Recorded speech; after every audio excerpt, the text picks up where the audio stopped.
오늘은 누가복음 19장 15절에서 17절 말씀을 읽고 크리스천의 사명 그런 제목으로 말씀을 증거하겠습니다. 한 절씩 교독하겠습니다. 15절을 제가 읽겠습니다. 귀인이 왕위를 받아가지고 돌아와서 은화를 준 종들이 각각 어떻게 장사였는지를 알고자 하여 그들을 부르니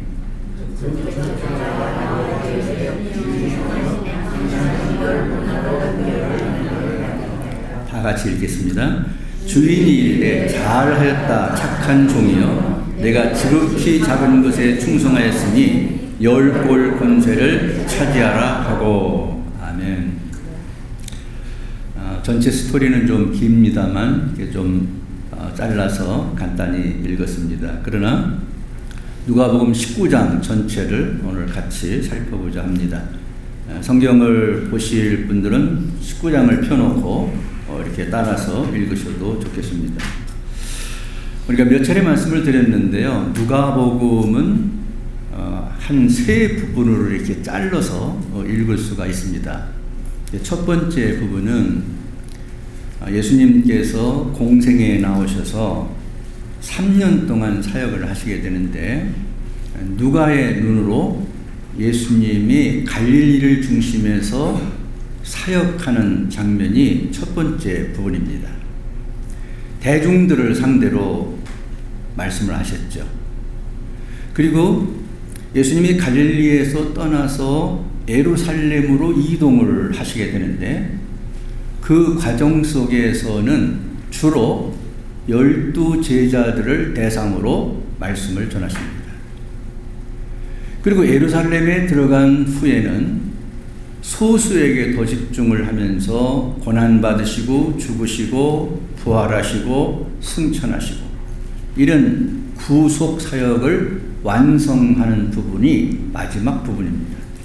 그래서 누가복음 전체를 읽으실 때 이렇게 세 부분으로 나누어서 읽으시면은 이해하는 데 도움이 됩니다.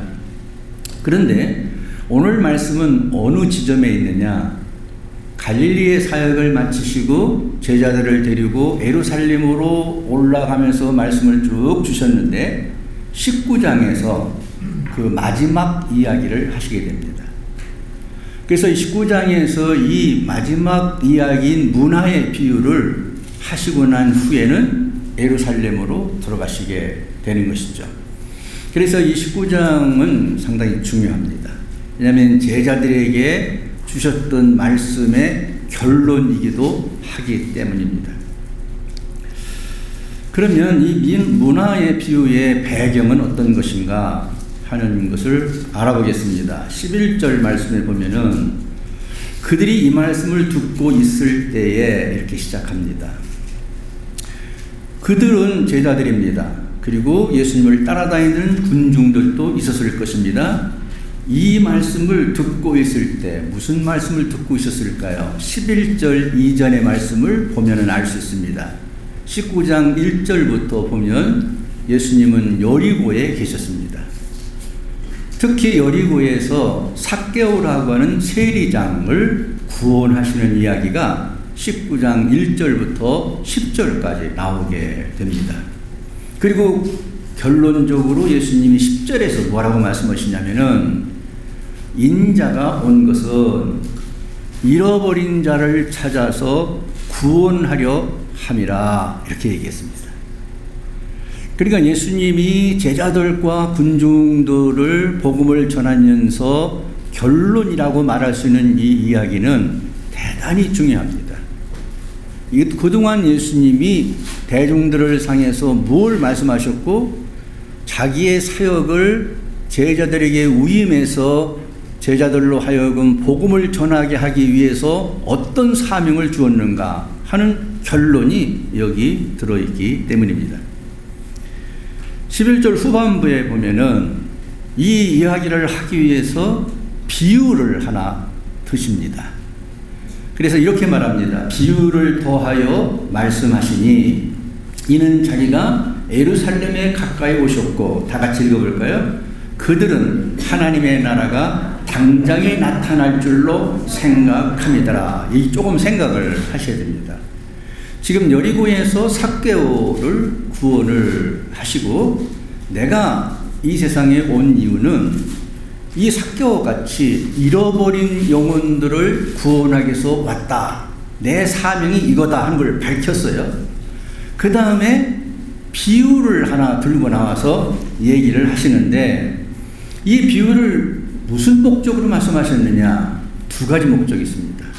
하나는 당시의 유대인들과 또 제자들 포함해서 어떤 생각을 갖고 있었냐면은 소위 잘못된 역사관을 갖고 있었습니다.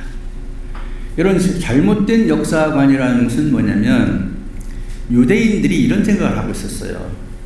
구약에 메시아가 예언되어 있는데 이 메시아가 어느 날 우리에게 오면은 우리를 이렇게 괴롭히는 로마 군대를 다 몰아내고 우리에게 자유와 평화를 줄 수 있는 메시아가 올 것이다. 근데 그 메시아를 그들이 기다리고 있는데 혹이 예수가 하는 행동을 보니까 병자들을 고치고 죽은 자를 살리고 또 5,000명을 먹이고 이런 걸 보니까 혹시 이 예수가 우리가 기다리던 그 메시아가 아닌가? 만약 이 예수가 메시아가 그들이 기다리던 메시아가 맞다면 어디로 가야 돼요? 예루살렘으로 가야죠. 수도니까. 거기 가서 뭘 하면 될까요? 혁명을 일으킬 거예요. 그래가지고 주둔하고 있는 자기들을 나라를 멸망시켜서 지금 로마 군이 주둔해 있고 총독이 와가지고 다스리고 있잖아요. 그들을 다 몰아내고 해방시키고 자유를 줄 거란 말이죠. 그래서 예수님이 이 사람이 가만히 보니까 어디로 가느냐? 예루살렘으로 가고 있거든요. 이야, 혹시 이 사람이 예루살렘에 들어가서 이런 일을 할 수 있을지도 모른다. 그런 생각을 갖고 있었어요. 제자들 중에서도 그런 사람이 있었어요. 만약 예수님께서 예루살렘에 가셔가지고 정권을 잡으면 나는 예수님께 대한 공로가 있으니까 그 공로를 주장해서 내가 장관도 하나 하고 무슨 비서관도 하나 하고 해야 되겠다. 이런 생각을 갖고 있는 사람이 제자들이 있었거든요.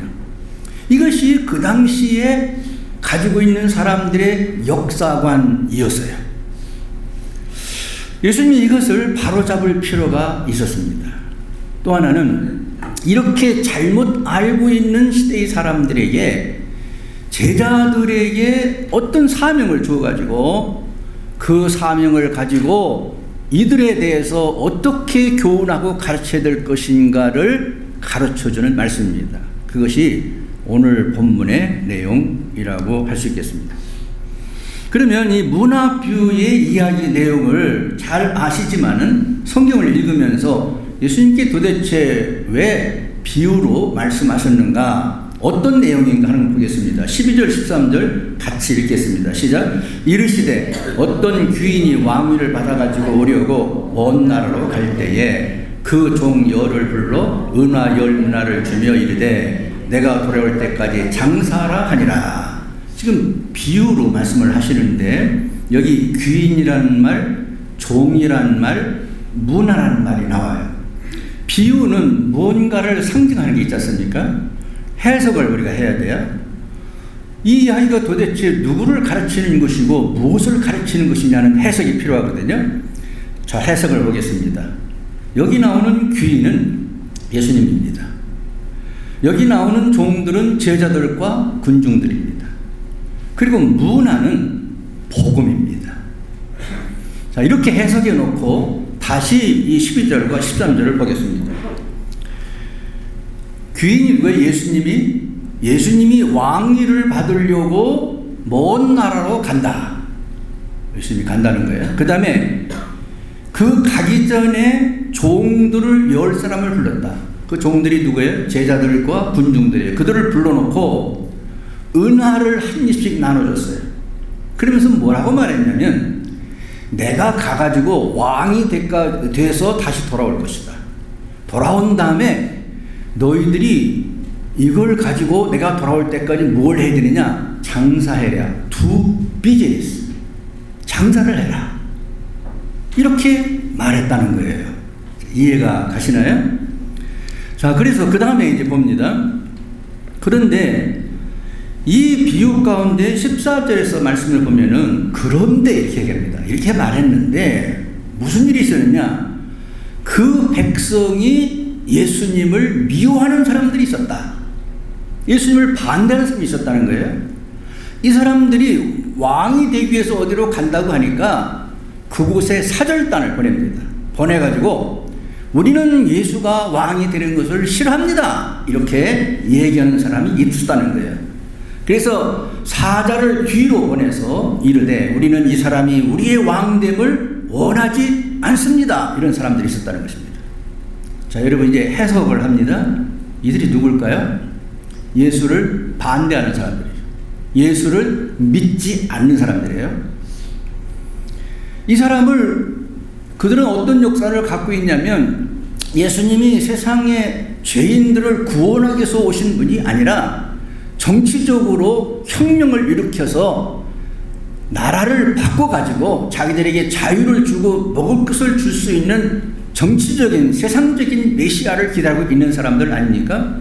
그러니까 이 사람이 만약에 그들 가운데 예수님이 그 길로 가지 아니하고 고난받고 십자가에 죽고 이렇게 돼버리면은 이거는 내가 바라던 메시아는 아니거든요.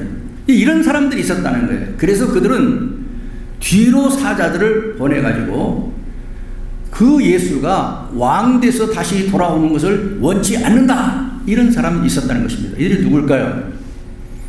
심판의 대상이 되는 사람이라는 것입니다. 예수님이 다시 오실 때 이 사람들에 대해서는 심판을 하게 된다. 조금 더 자극적인 말로 하면은 예수를 반대하고 믿지 않았으니까 지옥 갈 사람이다. 이렇게 해석할 수 있습니다. 두 번째로는 그 주변의 사람들 가운데서 악하고 게으른 사람들이 있었어요. 누구냐? 20절에 보니까 같이 읽어보겠습니다. 또 한 사람이 와서 이르되 주인이여 보소서 당신의 한 문화가 여기 있나이다. 내가 수건으로 쌓아두었었나이다. 한 문화씩 주었어요. 근데 어떤 사람들은 그 한 문화를 갖다가 수건에 싸가지고 감춰놨어요. 그리고 예수님이 오셨을 때 갖고 와가지고 당신은 아주 엄한 사람이고 무서운 사람이라서 내가 이 줄 장사하다가 손해를 봐서 본전을 다 없앤다든지 또 장사를 잘 못해 도둑을 맞아서 없앤 그러면 당신이 화를 내고 나를 벌을 거기 때문에 나는 본전이라도 그냥 돌려드리려고 가만히 쌓아놨다가 갖고 왔습니다. 이런 사람이 있었다는 거예요. 그리고 이런 사람에 대해서 예수님은 뭐라고 말씀하셨느냐? 그 다음 성경을 읽어보면요. 불순종했어요. 너 장사하라. 그냥 장사 안 했잖아요. 그러니까 불순종한 거죠. 그렇죠? 이 사람은 게으른 사람이에요. 다른 사람은 열심히 가서 장사하는데 이 사람은 장사 안 하고 가만히 있었잖아요. 그리고 충성도 안 했어요. 주인이 시키면 해야 되는데 이 종이 안 했잖아요. 그래서 22절에 보면은요, 이 사람을 예수님께서 다시 왕이 돼서 와가지고 뭐라고 말했냐면은 악한 종아 그랬어요. 여러분 이 말을 좀 잘 봐야 됩니다. 그냥 이 사람 본전 잃어버리지 않았어요.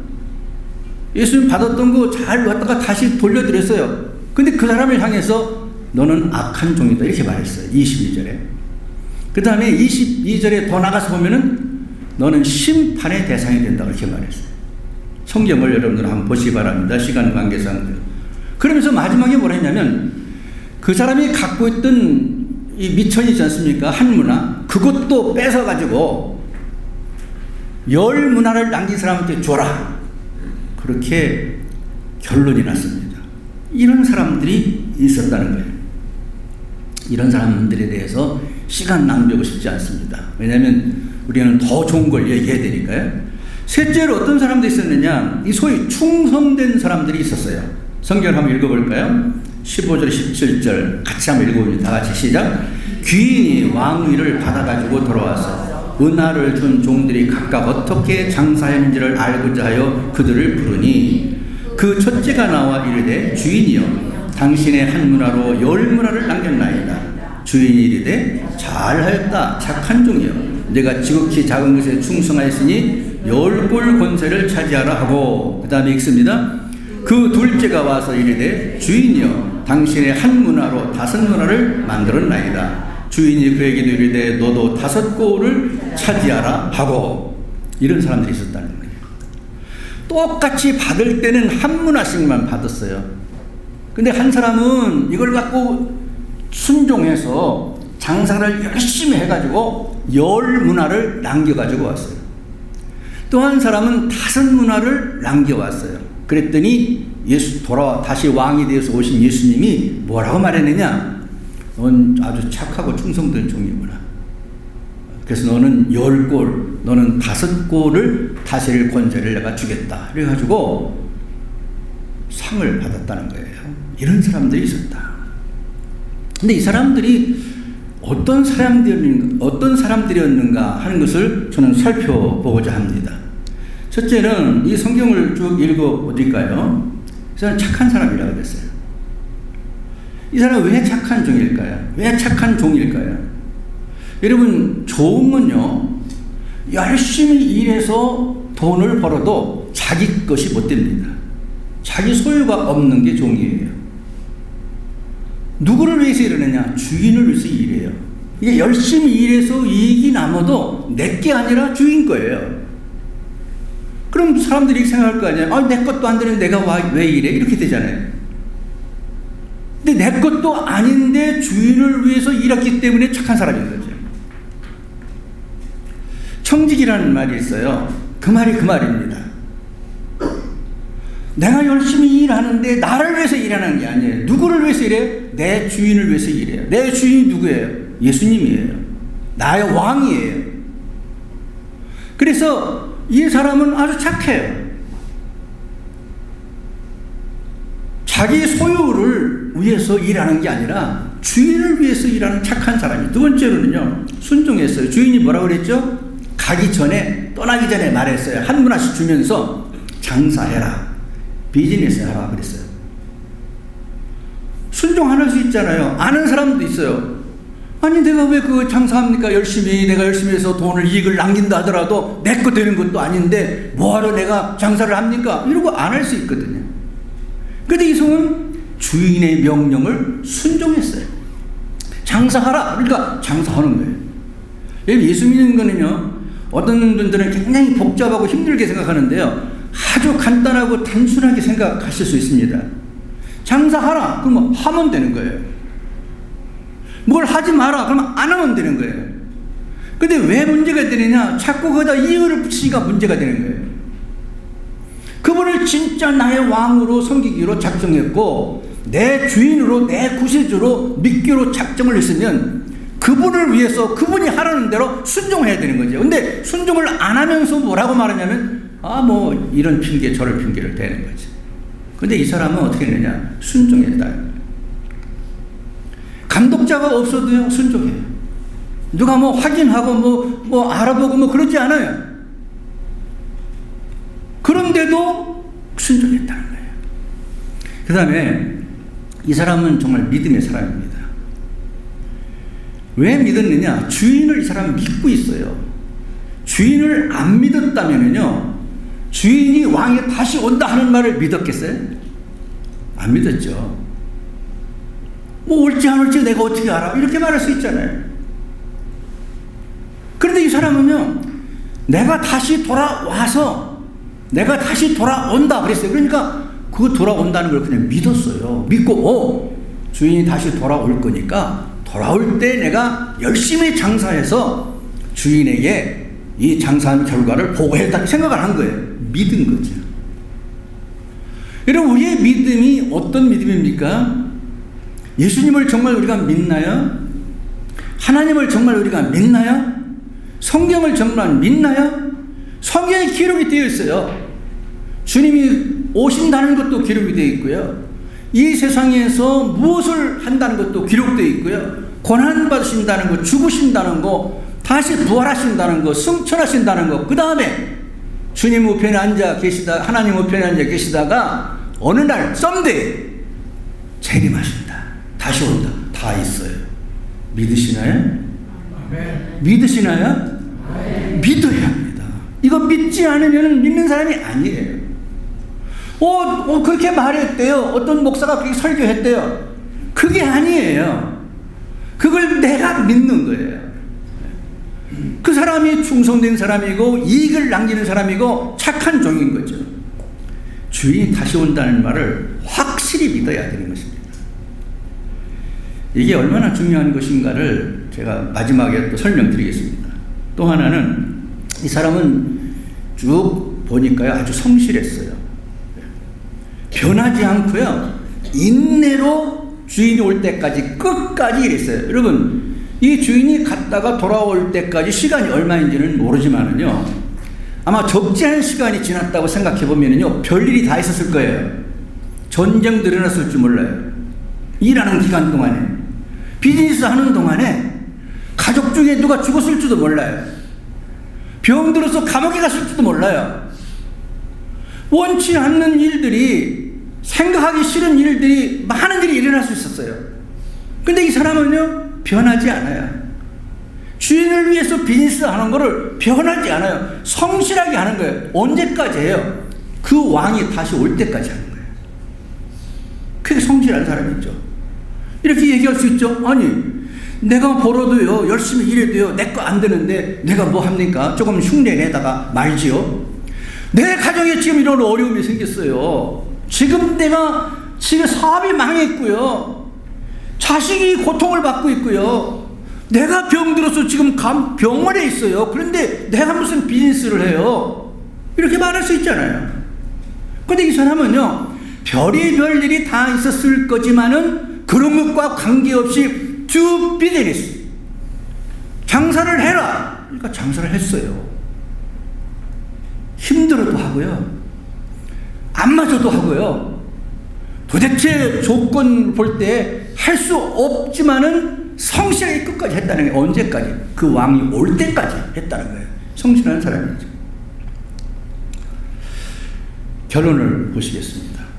그럼 도대체 뭘 위해서 이렇게 충성을 했는가? 예수님이 주신 것이 뭐였어요? 문화였어요.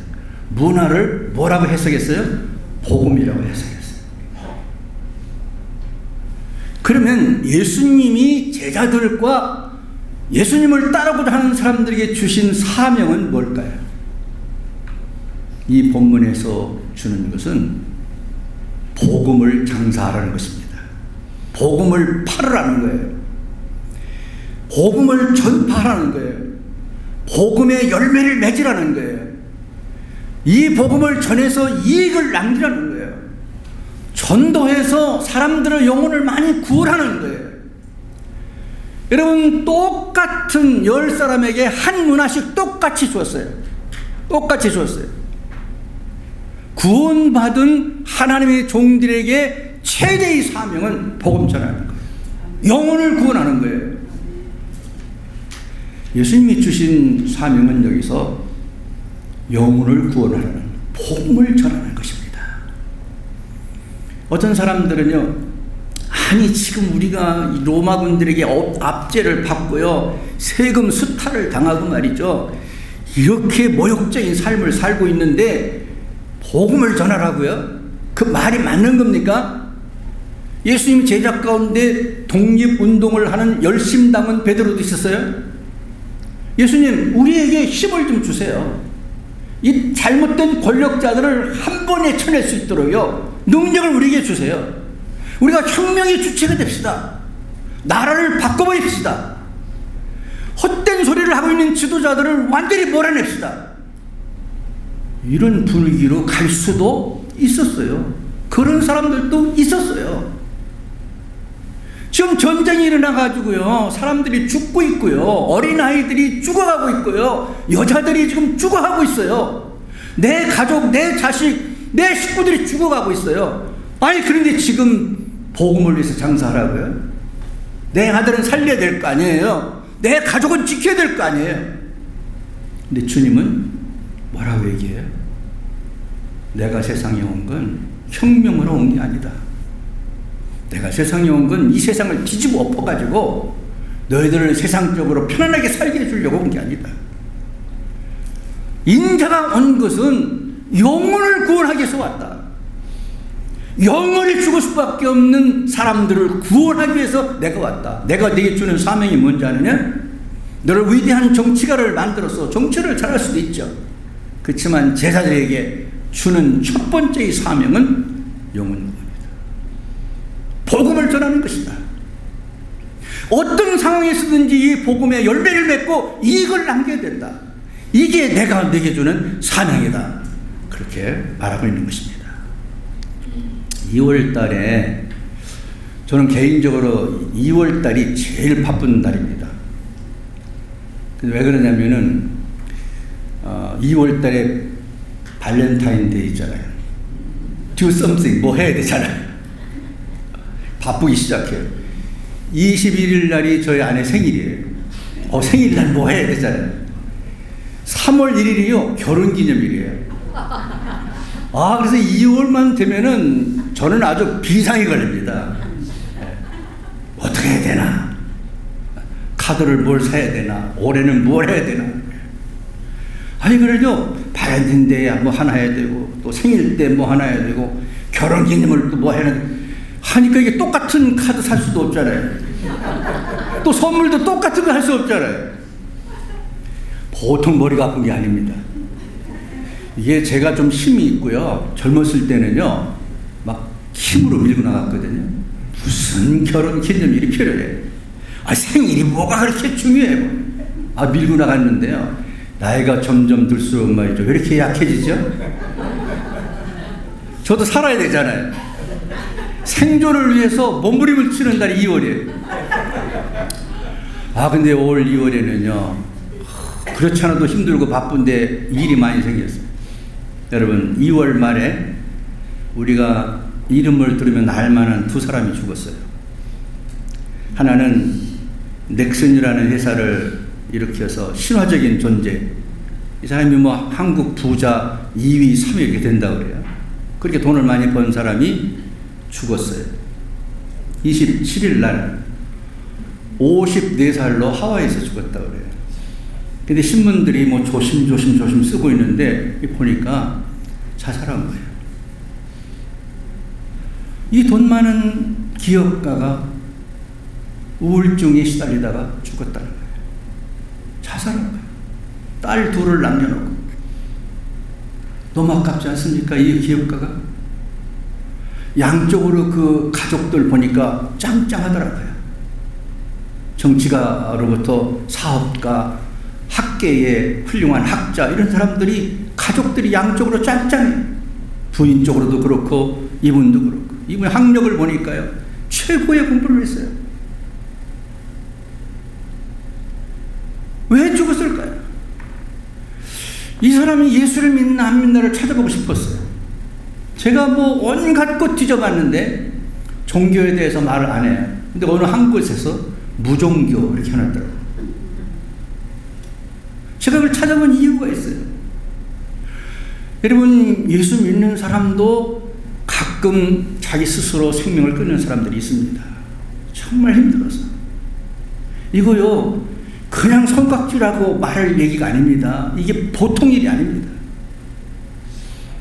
그래서 그걸 찾아봤는데 여하튼간 예수 믿었다는 흔적은 제가 찾을 수가 없어요. 근데 너무 아깝잖아요. 이 기업가가 이렇게 똑똑한 사람이에요.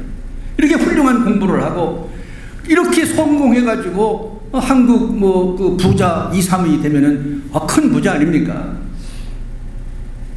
뭐 15조 얼마인가를 뭐 재산이 있다고 그래요. 또 한 사람의 죽음은 이어령 성도입니다. 89세 나이로 26일 날 돌아가셨어요. 췌장암을 앓고 있었는데 치료 안 받았어요. 이 나이에 이미 죽을 나이다. 치료받지 않겠다. 병원에도 안 갔어요. 집에다가 침대를 갖다 놓고 죽기 전까지 책 쓰고 책 읽고 그러다가 돌아가셨어요. 이 사람이 74살 때 세례받았어요. 그 전까지 기독교를 그분의 현란한 필치로 많이 공격했습니다. 하나님이 없다고 생각했어요. 근데 70이 넘은 이 노인이 일본의 한 호텔에서 무릎을 꿇고 한 목사님에 의해서 세례를 받을 때 자기 이렇게 고백했어요. 그 세례 물이 자기 머리 떨어질 때 눈물이 나왔다. 한국의 지성이라고 불리는 이 사람은 자기가 가지고 있는 지식과 자기가 공부한 내용을 가지고 기독교를 굉장히 핍박하는 사람입니다. 근데 무릎을 꿇었어. 그리고 하나님을 믿기 시작했어요. 여러분, 하나님 믿고 난 다음에 얼마 안 돼서 외동딸에게서 나온 그렇게 잘생기고 공부 잘하는 손자가 죽었습니다. 버클리 대학을 졸업하고 하버드 노스쿨에 들어가려고 준비하던 중에 갑자기 머리 아프다고 해가지고 병원에 갔는데 병원에서 병명을 찾지 못하고 그냥 며칠 있다 죽었어요. 여러분, 세례받고 난 다음에 이런 일이 일어났어요. 몇 년 지난 다음에 외동딸, 그 똑똑한 아들이 한국의 인류대학에서 영문학과 불문학을 복수 전공했는데도 3년에 졸업한 수재, 헤이스팅 법대에서 로스쿨을 하고 검사로 변호사로 그렇게 똑똑하던 딸이 죽었습니다. 이 시련을 겪으면서 나오는 이 사람이 말이에요. 그가 쓴 책이 예수를 믿기 전과 후가 달라졌습니다. 그런데 이렇게 얘기합니다. 죽음을 지키러 온 사람들에게 아름다웠다, 고마웠다, 그렇게 전해달라. 나는 내 딸이 먼저 간 그 나라로 간다. 거기는 어둠이 없고 빛만 있는 곳이다. 그러면서 정말 크리스천으로서 모범적인 삶으로 마무리했습니다. 여러분, 이 두 사람이 뭐가 다를까요? 뭐가 다를까요? 여러분, 지금도 천국과 지옥이 있는지 없는지 잘 모르겠다 생각하십니까? 예수 그리스도가 없는, 하늘나라가 없는 사람의 삶을 성공했어도, 머리가 똑똑해도, 많은 돈을 벌어도 우울증 걸려서 시달리다가 자살하고 말았습니다. 70이 넘은 나이에 하나님을 만났지만 하나님을 만나고 나니까 어둠이 빛으로 변해집니다. 세상에 온갖 어려운 일, 혼란스러운 일이 일어나지만 그 세상이 아름답게 보여요. 그 나라에 확실히 갈 걸 믿기 때문에 그 빛을 향해서 한 걸음 한 걸음 담대히 나가면서 나는 죽음이 두렵지 않습니다. 죽음이 두렵지 않다. 그렇게 고백하고 있는 것입니다. 성도 여러분, 예수님께서 이 세상에 오신 이유는 잃어버린 자를 구원하기 위해서 오신 것입니다. 그리고 우리를 구원해 주시고 우리에게 마지막으로 부탁하는 것은 영혼을 구원하는 것입니다. 이건 해도 되고 안 해도 되는 것이 아니라 그분이 우리에게 준 미션입니다. 이거는 형편이 되기 때문에 할 수 있는 것이고 형편이 안 되면 안 하는 게 아닙니다. 안 해도 되는 것이 아닙니다. 게으름을 피울 수도 없는 일입니다. 아무것도 안 하고 손수건에 쌓아놨다 가져온 사람을 향해서 예수님께서는 악한 종이라고 말했고 심판을 면치 못한다고 말했기 때문입니다. 10문화를 남기는가 5문화 남기는 건 관계가 없습니다. 한 문화 남겨도 상관이 없습니다. 그러나 우리는 예수님이 말씀하신 대로 장사해서 1배든 2배든 5배든 10배든 남겨야 됩니다. 이 땅에 있는 교회는 교회를 낳아야 됩니다. 여러분, 교회가 교회를 낳지 않으면 어떻게 교회가 생기겠습니까? 내 교회가 부흥하고 내 교회만 잘 지고 내 성도들만 기쁨으로 지내면 그게 교회일까요? 아닙니다. 왜? 비즈니스 하라고 했습니까? 교회가 교회를 만들어야 되죠. 누가 여러분 전도하겠습니까? 예수 믿고 천국 갈 확신이 있는 내가 전도하지 않으면 누가 전도하겠습니까? 비즈니스 안 하면 누가 하겠습니까? 그분의 명령입니다. 안 해도 되는 게 아닙니다. 저는 나이가 많아서 못하겠는데요? 돈이 없어서 못하겠는데요? 몸이 아파서 못하겠는데요? 여러분, 이어령 성도는요, 췌장암으로 그 극심한 고통 가운데서도 계속 강연을 다녔습니다. 사람들을 계속 집으로 초대해서 하나님을 전했습니다. 멋있더라고요. 89세가 된 사람이 교회 앞에서 간증하는 모습은 정말 좋게 보였습니다. 이분이 언론 글도 많이 쓰고 책도 많이 쓰고 그런 학자이기 때문에 이 세례받고 난 다음에요, 굉장히 고통 많이 당했대요. 그랬을 것 같아요.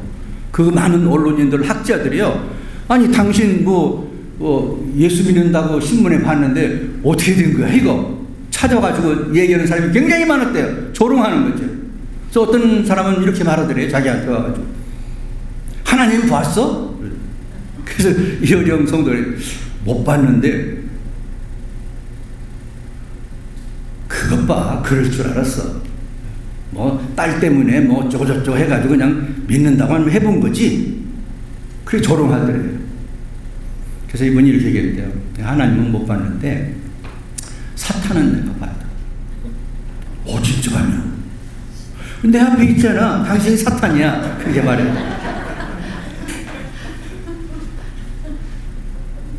여러분, 이어령 씨를 여러분 다 잘 아시겠습니다. 20대 나이에 대학 2학년 학생이 말이죠, 당대의 문인들을 독설에 가까울 정도로 비판하고 나섰던 사람입니다. 그 좋은 머리를 가지고 그가 하나님을 만나고 자기를 내려놨습니다. 지성에서 영성으로라는 책을 보면 이렇게 고백합니다. 사람들이 나를 한국의 지성이라고 얘기하는데 물어본다는 거예요. 예수 믿었으니까 지성에서 영성으로 쏙 들어갔느냐 물어봅니다. 이렇게 대답해요. 저는 지성과 영성의 문지방에서 왔다 갔다 하고 있습니다. 문지방도 못 넘었다는 거예요. 지성도 그렇고 영성도 그렇고. 이게 어떻게 이 대학자가 한국의 지성이라고 불리는 이 사람이 그 고백을 할 수 있을까요? 하나님 없이는 불가능한 거죠. 말씀을 마치겠습니다. 그리스도의 사명은 잃어버린 자를 구원하는 것입니다. 누가복음 19장 10절은 예수님께서 이렇게 말했습니다. 인자가 온 것은 잃어버린 자를 찾아서 구원하려 합니다. 여러분, 성경은 이렇게 이야기합니다. 다니엘서 12장 3절 다 같이 읽어보겠습니다. 시작. 많은 사람을 옳은 대로 돌아오게 한 자는 별과 같이 영원토록 빛나리라. 아멘. 여러분들이 영원토록 별과 같이 빛나는 한 분 한 분이 되시게 되기를 주님의 이름으로 축원합니다. 다 같이 한번 기도하겠습니다. 하나님 아버지, 감사합니다. 저에게 주신 은혜를 생각하면서 문화 비유를 통해서 영혼 구원에 관한 확실한 말씀을 증거해 주셔서 감사합니다. 아버지, 충성하는 종, 성실한 종, 변하지 않는 종, 아버지 충성하는 이런 성도들 다 주변의 눈치나 주변 환경을 다잡고 끝까지 최선을 다하는 우리 성도들이 될 수 있도록 축복하시고 함께하여 주시옵소서. 자비로우신 아버지 하나님, 참된 진리를 모르면 주님을 떠나가 주님을 떠난 사람들에게 희망과 소망이 없습니다. 그 나라의 약속도 없습니다. 주님, 우리에게 형편이 되든지 되지 않든지 이 복음을 주신 것을 감사합니다. 이 구원의 소식을 가지고 많은 이익을 남기는 저희들이 다 될 수 있도록 도와주길 원합니다. 교회는 교회를 계속해서 개척해 나가고 성도들은 계속해서 복음을 전해서 잃어버린 영혼들을 구원하게 해주시길 원합니다. 가족 중에 영혼 구원이 필요한 사람이 있습니까? 친구 중에 영혼 구원이 필요한 사람이 있습니까? 내 이웃에 아직 예수를 모르는 사람이 있습니까? 이 확실한 복음을 가지고 증거하며 나갈 수 있도록 도와주시옵소서. 이와 제 비올 때에 예수님의 이름으로 기도하옵나이다. 다 자리에 일어나셔서 함께 찬양하시겠습니다. 예수가 좋다오 함께 찬양합니다. 많은 사람들 참된 진리를 모른 채 주님 곁을 떠나가지만 내가 만난 주님은 참 사랑이었고 진리였고 소망이었소. 나 예수가 좋다오.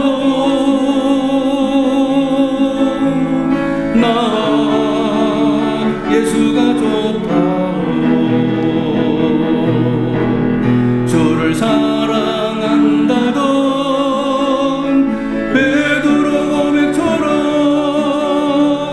난 예수를 사랑한다오.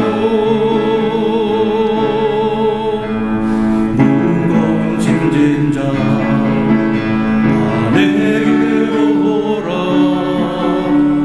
내가 너를 쉬게 하리라. 이 길만이 생명의 길 참 복된 길이라. 항상 내게 들려주셨소. 나 예수가 좋다오. 나 예수가 좋다오. 주를 사랑한다던 베드로 고백처럼 난 예수를 사랑한다오. 그대가 만일 참된 행복을 찾거든 예수님을 만나보세요. 그분으로 인하여 참 평안을 얻으면 나와 같이 고백할 거요. 나 예수가 좋다오. 나 예수가 좋다오. 주를 사랑한다던 베드로 고백처럼 난 예수를 사랑한다오.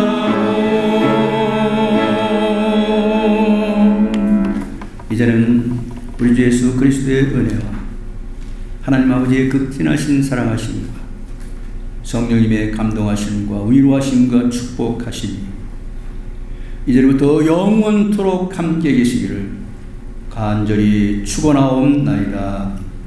아멘.